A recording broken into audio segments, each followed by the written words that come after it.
Donc la semaine dernière, on a vu comment la lecture de la Bible a commencé un mouvement qui a changé le monde en entier. Et ça commençait juste ici, en Allemagne, en Suisse, en France, avec Luther et Calvin. C'était une révolution merveilleuse, c'était un retour à la Bible, à ce qu'elle dit réellement et comment on entre en relation avec Dieu.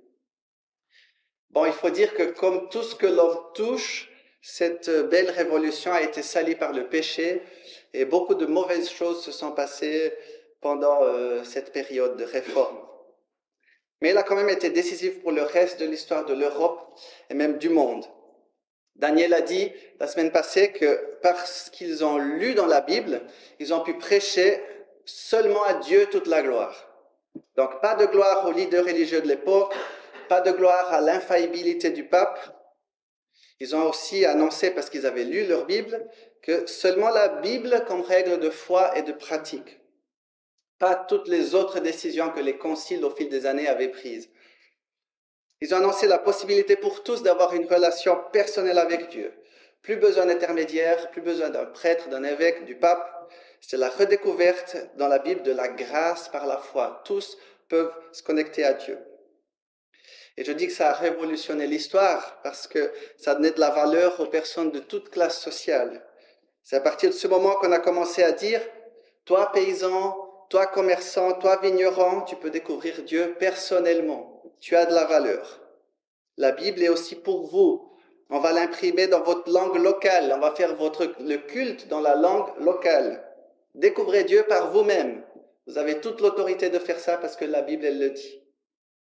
Et bien sûr, ça a rendu furieux les autorités religieuses de l'époque.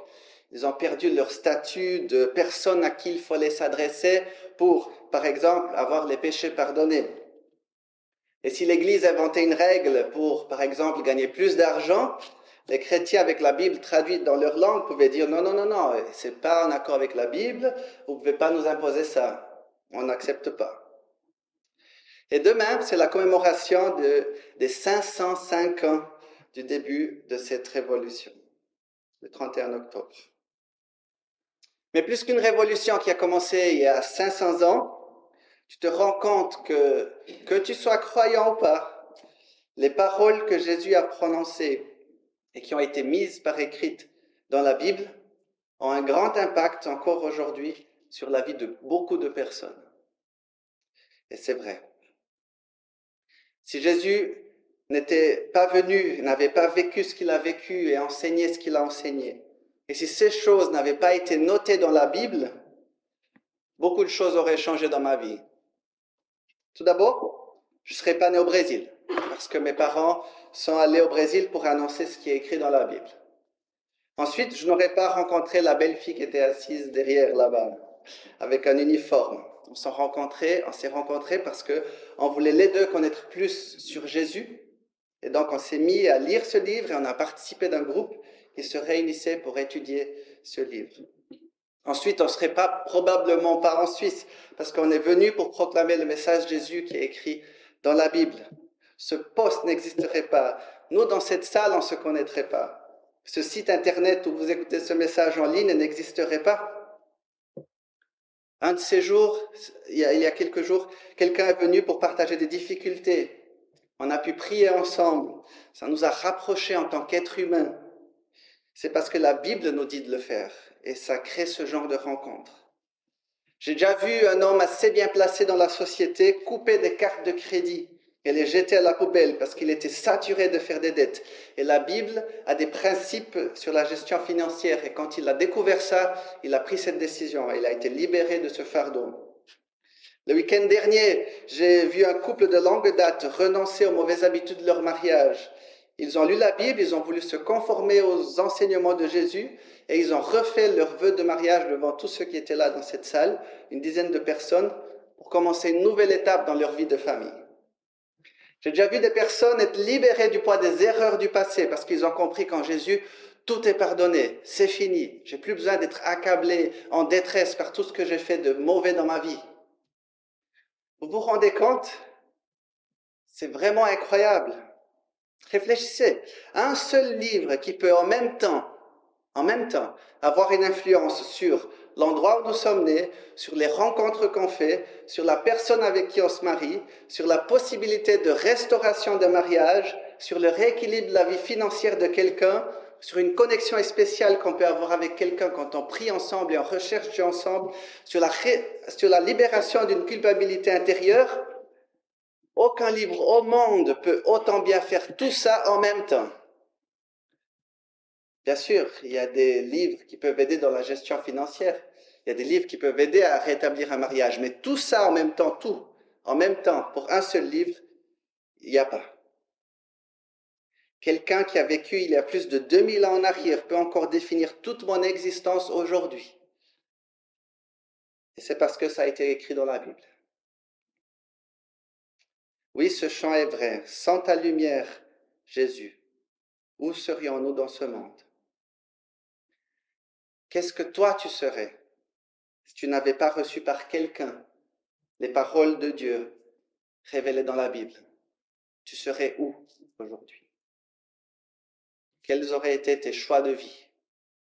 Comment serait ta famille aujourd'hui?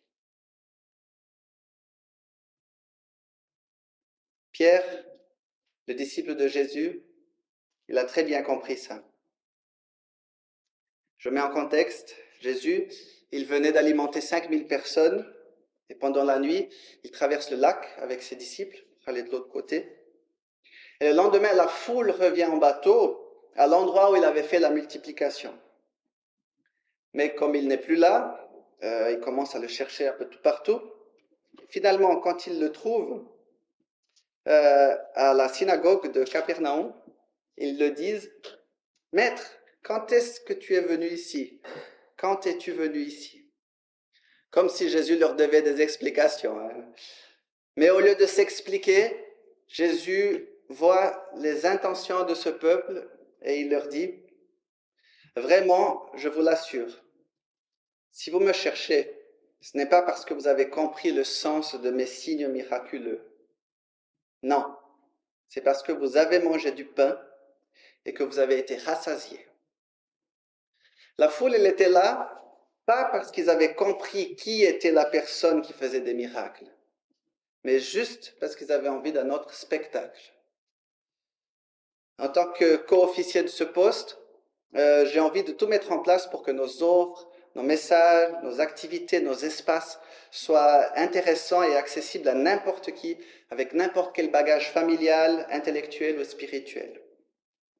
Mais à la fin, le plus important, c'est que chacun réponde pour lui-même, pourquoi est-ce que tu viens? Parce que c'est intéressant et sympathique, parce que tu reçois quelque chose, ou parce que tu veux connaître Jésus? Jésus est la raison pour laquelle on parle avec les gens dans le bureau social, on joue de la musique avec la fanfare, on accueille des enfants et des jeunes.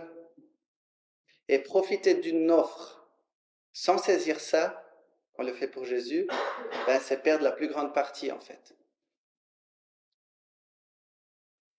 Mercredi passé, après plusieurs mois que le poste a commencé le travail parmi les Ukrainiens, on a eu la possibilité de faire quelque chose de spécial. On avait déjà reçu ces Bibles il y a quelque temps en ukrainien pour offrir aux Ukrainiens. Mais avec l'équipe qui dirige, on avait pensé que ce n'était pas le bon moment d'offrir les Bibles. Pour pas qu'ils se sentent, ouais, vous nous aidez juste pour parler de Jésus. Et puis, un de ces soirs, Dominique, elle s'est réveillée la nuit et puis elle a senti, c'est le moment maintenant. On peut, après tous ces mois de service à la communauté ukrainienne, à toutes ces personnes qui viennent les mercredis, c'est le moment de leur offrir la possibilité d'avoir une Bible s'ils veulent. Et puis alors, c'est moi qui ai fait mercredi cette annonce. Ils savent que je suis l'officier de ce poste. Et puis, j'ai dit, on a acheté ces Bibles illustrées, ce sont en ukrainien. La majorité, ce sont des femmes avec des enfants. Hein. Donc, vos enfants peuvent lire et tout ça. On ne les a pas données. On les a dit, si quelqu'un veut, peut venir me demander et je vais vous donner. Que ce soit vraiment les gens qui veulent qui reçoivent une Bible, pas que tout le monde la reçoive comme ça. Et puis, j'en avais 18 et il m'en reste 8 de ces Bibles. Et donc, plusieurs familles ont pris des Bibles, quelques-unes non. Mais je pense que quelques-unes de ces familles ne viennent pas juste parce que c'est un bon moment ensemble. Je pense qu'elles ont compris, elles viennent aussi pour Jésus. Quand on leur annonce pendant ces repas ce qu'on croit par rapport à Jésus, je pense que quelques-unes ont compris ça et puis ils viennent aussi pour ça. Pas seulement parce qu'on a un bon moment ensemble. Et Jésus donc corrige la foule et il leur dit, travaillez non pour la nourriture périssable, mais pour celle qui subsiste pour la vie éternelle, celle que le Fils de l'homme vous donnera. Car c'est lui que le Père, Dieu lui-même, a marqué de son empreinte. En résumé, il leur dit, ne venez pas juste pour recevoir à manger, juste pour avoir un bon moment ensemble, juste pour jouer à la fanfare, juste pour amener quelqu'un de la famille à une activité. Ne venez pas juste pour ça. Venez pour ce que je peux vous donner en plus. Quelque chose qui peut apporter une vie éternelle, c'est-à-dire une vie pleine de sens, une vie accomplie dans tout ce qu'on fait. Et alors la foule demande, et que devons-nous faire pour accomplir les œuvres que Dieu attend de nous? Lui demandèrent-ils encore. L'œuvre de Dieu, leur répondit Jésus, c'est que vous croyez en celui qui l'a envoyé. C'était très clair. Jésus, il a répondu très clairement. L'œuvre de Dieu, c'est ça. C'est juste que vous croyez en celui qui l'a envoyé. Mais le peuple, têtu comme on est nous-mêmes, redemande à Jésus. Sur quoi? Ils lui dirent, quel signe miraculeux nous feras-tu voir pour que nous puissions croire en toi? Que vas-tu faire? Pendant qu'ils traversaient le désert, nos ancêtres ont mangé la manne, comme le dit ce texte de l'Écriture. Il leur donna à manger un pain qui venait du ciel. Il parle encore de nourriture. Il voulait que Jésus fasse descendre du ciel du pain, comme à l'époque de Moïse. Jésus a été très patient, parce que moi, j'aurais dit, hé les amis, il y a des cirques à Rome. Hein. Si vous voulez voir des spectacles, prenez un bateau et allez-y. Ou encore mieux, vous pouvez aller avec les lions au centre. Mais Jésus, il répond très patiemment encore, c'est moi qui suis le pain qui donne la vie. Celui qui vient à moi n'aura plus faim. Celui qui croit en moi n'aura plus jamais soif. Mais je vous l'ai déjà dit, vous avez vu et vous ne croyez pas. Après ça, la discussion très fatigante continue encore. Jésus maintient qu'il ne va pas faire de spectacle, que lui, il est la source de vie, et la foule continue à se poser des questions. Jésus, en réponse, commence à parler avec des comparaisons encore plus difficiles à comprendre. Et à un moment, Jésus se fâche et dit, mais cessez donc de murmurer ainsi entre vous. Et après l'avoir entendu, plusieurs de ses disciples dirent, ce langage est bien difficile à accepter. Qui peut continuer à l'écouter? Jésus savait fort bien quel murmure ces paroles avaient soulevé parmi eux. C'est pourquoi il leur dit, cela vous choque-t-il? C'est l'esprit qui donne la vie. L'homme n'aboutit à rien par lui-même. Les paroles que je vous ai dites sont esprit et vie. Hélas, il y en a parmi vous qui ne croient pas. On remarque un certain épuisement de Jésus. Hélas, même avec tout ce que j'ai dit et j'ai fait, vous ne croyez pas. Même avec ce qui a été mis par écrit pour raconter aux générations futures, on ne veut pas croire. Et vous savez, Jésus sait qu'il y a des choses qu'il a dites qui sont difficiles à comprendre. Il sait qu'on murmure à l'intérieur à propos de telle ou telle chose qui est marquée dans la Bible. Mais il répond qu'on a besoin de l'esprit pour que la lecture de la Bible nous apporte la vie. Et il maintient que ces paroles sont dignes de confiance. Et finalement, j'arrive à Pierre. À partir de ce moment-là, beaucoup de ses disciples l'abandonnèrent et cessèrent de l'accompagner. Jésus dit alors aux 12, « Et vous, ne voulez-vous pas aussi vous en aller ?» Simon-Pierre lui répondit, « Seigneur, à qui irions-nous? Tu as les paroles de la vie éternelle. Et nous croyons et nous savons que tu es le Messie, le Fils du Dieu vivant. Quelle déclaration de foi! Nous croyons et nous savons qui tu es. Regarde bien qu'il a compris l'essence du ministère de Jésus, lui. Il a dit en premier, c'est tes paroles, oui, tu as les paroles, c'est tes paroles qui apportent la vie éternelle. Pas le pain que tu as fait le miracle, là, la multiplication des pains. Non, c'est pas ça.